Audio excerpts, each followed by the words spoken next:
Valsad આરટીઓના clerk ઢળી પડતા મોત પ્રકરણમાં કોઈ યુવતી અને મહિલા સાથે વાત કરતા ઢળી પડ્યા હોવાના સીસીટીવી સામે આવ્યા.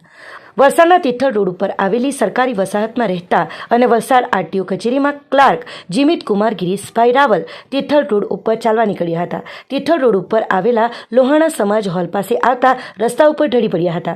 હોસ્પિટલમાં તબીબે જીમિત કુમાર રાવલને એટેકને લઈને તેમનું મોત થયું હોવાનું ફરજ ઉપરના હાજર તબીબે જણાવ્યું હતું. ઘટના અંગે સીસીટીવી કેમેરાના આધારે પોલીસે ઘટનાની નોંધ લઈ લાશનું પીએમ કરાવી આગળની તપાસ હાથ ધરી હતી.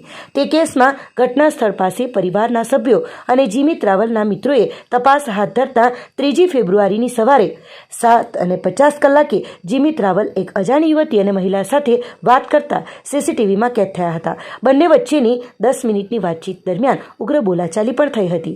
10 મિનિટની બોલાચાલી દરમિયાન જીમિત અચાનક ઢળી પડ્યો હોવાનું ઘટના સ્થળની નજીકમાં આવેલા સીસીટીવી કેમેરામાં સમગ્ર ઘટના કેદ થઈ હતી. જીમિત રાવલને કોઈક મહિલા અને તેની પુત્રીએ હની ટેપની જાળમાં ફસાવ્યાના આક્ષેપો કર્યા હતા. મૃત્યુના આગળના દિવસે જીમિતે વોટ્સએપ ચેટમાં 1.5 થી 2 લાખ આપ્યા હોવાનો વાલીઓનો ખુલાસો કર્યો હતો અને હવે મારી પાસે ઝેર ખાવાના પણ પૈસા નથી હોવાનું ચેટમાં જણાવ્યું હતું. ત્યારે સમગ્ર સાચી હકીકત હવે પોલીસ તપાસમાં બહાર આવે એવી મૃતક જીમિત પરિવારે આશા વ્યક્ત કરી હતી.